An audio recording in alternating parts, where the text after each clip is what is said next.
நீங்க கவின் ஆணவ படுகொலைகள்லாம் நீதி கேட்க வேணாம், அது ஒரு பெரிய எக்ஸ்பெக்டேஷன்ஸ், உங்கள்ட்ட அதெல்லாம் எதிர்பார்க்க முடியாது, வாயை திறக்க மாட்டீங்க அப்படின்னு எங்களுக்கு தெரியும். அட்லீஸ்ட் உங்க கட்சி உறுப்பினர்களோட உயிரியாவது மதிக்க கத்துக்கங்க. மாநாட்டில் 2 பேர் உயிரிழந்து போயிருக்காங்க. விருதுநகர்ல மாநாட்டுக்கு பிளெக்ஸ் போர்டு வைக்க போய் எலக்ட்ரிக் ஷாக் அடிச்சு ஒருத்தர் உயிரிழந்திருக்கிறார்.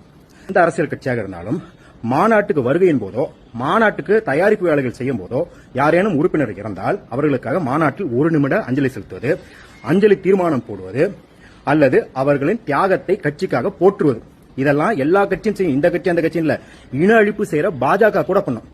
ஆனா அதை கூட செய்ய வக்கு இல்லாம ஒரு மாநாட்டை நடத்திருக்கீங்க. ஒரு நாள் ஆயிடுச்சு, அதை பத்தி எந்த செய்தியும் கிடையாது. இன்னைக்கு அந்த சடலங்களை வாங்க தாவேகா கட்சியினர், முக்கியமாக மதுரை மாவட்ட செயலாளர் மறுத்து விட்டார். அங்க எங்களுக்கு இதுக்கு சம்பந்தம் இல்லைங்க, எங்களை கேட்டா மாநாட்டுக்கு வந்தாங்க, பதிவு பண்ணலாம் வரல, நாங்க இதை கண்டுக்க முடியாது அப்படின்னு சடலத்தை கூட வாங்க மறுக்கின்றனர். அப்ப கமெண்ட் போடுறீங்கல்ல, நாளைக்கு உங்க உயிர் போனா கூட உங்க அண்ணா கேட்டுக்க மாட்டாரு அப்படிங்கிற உண்மையை புரிஞ்சுக்கிட்டு என்ன பண்ணணும்னு